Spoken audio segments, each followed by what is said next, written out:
22 Mart 2025 günündeyiz. Hardscape'i bitirdim.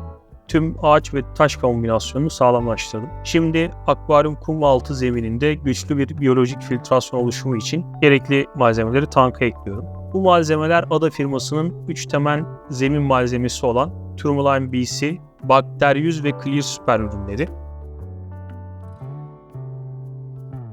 Hardscape'i oluşturduktan sonra doğallığı ve görüntünün tatmin ediciliği noktasında tereddütlerim vardı.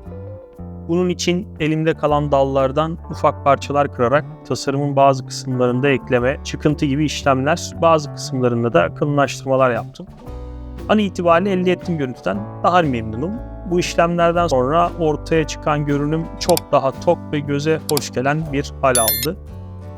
Yaptığım tasarımların üzerinde genelde birkaç gün oynuyorum. Çünkü Hardscape tasarımı altın oran gibi bazı teknikleri ve belli otoriteler tarafından belirlenmiş normları olsa da esasen tamamen kişisel bir konu. Sizin neyi beğendiğinizle çok daha ilişkili. Dolayısıyla akvaryum kurulumunun tamamı keyif almakla alakalı.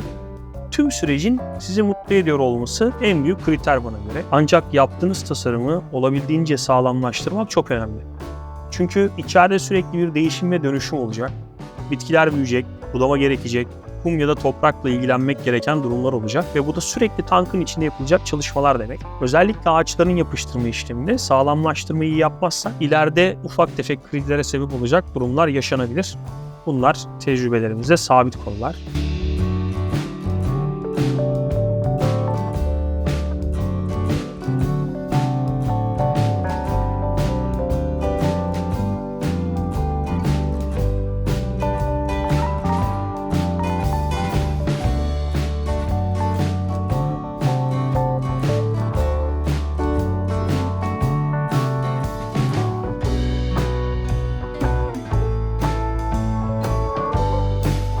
Kumu sermeden önce cam kenarında kalan ve görünmesini istemediğimiz bu zemin malzemeleri, eğer kullandığınız ayrıca bir taban malzemesi varsa bunları temizlemek her zaman önemli. Küçük ama önemli bir detay. Uzun vadede görsel açıdan sizi koruyacak bir konu bu.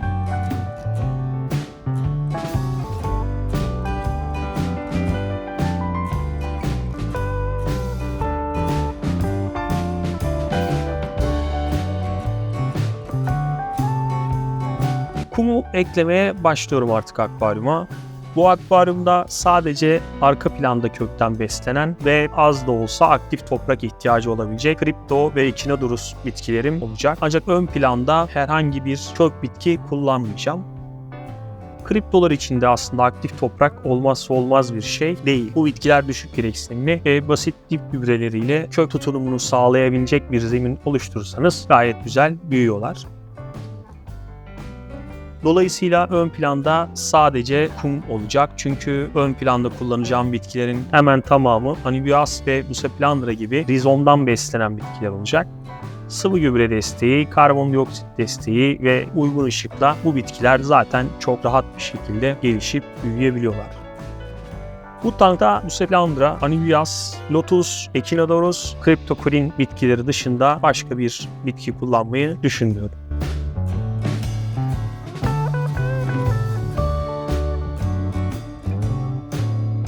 Kumu biraz gelişigüzel ekledikten sonra şekil vermek daha rahat oluyor. Mutlaka aklımızda bir tasarımla işe başlıyoruz.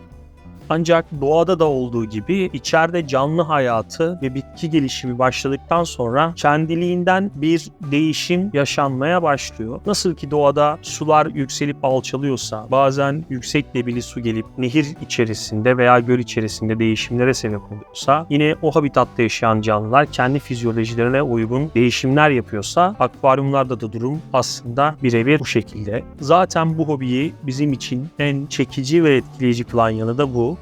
Bu dönüşümü ve değişimi izleyebiliyor olmak. Bizim hareket planımız akvaryumları kurarken uzun zaman sürdürülebilir ve yosun oluşumundan uzak bir denge kurabilir. Bunun dışında oluşacak dönüşümler tam olarak aslında bu hobinin ruhunu oluşturuyor. Evet, kumun serilmiş haliyle görselimiz bu durumda. Şu anda ortaya çıkan görüntüden memnunum. Bitkiler renklendikten ve gelişimleri başladıktan sonra şu an kafamda canlanan görüntüye ne kadar yaklaşacağız bunu elbette zaman gösterir. Akvaryuma suyun ilk giriş anı elbette heyecan ve içerisinde biraz endişe barındırıyor. Çünkü her ne kadar onlarca kez tecrübe etsek ve yapılan işe güvensek bile her zaman makul bir risk var. Tank üretildiğinde de mutlaka bir kaçak testi yapılıyor, ancak sonra bizim üzerinde yaptığımız birçok işlem var ve ilk haftalar beni bu anlamda her zaman tedirgin etmiştir. Hadi hayırlısı bakalım.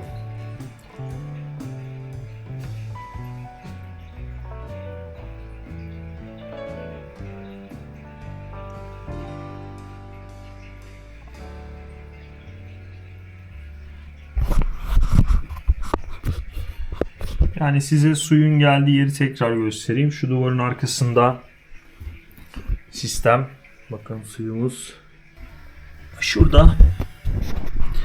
Duvarı deldiğim bir bölüm var. Bakın şuradan borular geliyor. Burada ultraviyole filtrem var. Hemen mutfağa geçiyoruz. Tamamen arıtılmış su geliyor şu anda oraya. Bu daha sonra çalışacak otomatik su değiştirme sisteminin deposu. Başladık. İnşallah sorunsuz, problemsiz bir dolum olur. Dediğim gibi hakkımızda hayırlısı, başladık. Bu işlerin riski var. Her zaman var. Ama inşallah hiç sorunsuz suyumuzu doldururuz.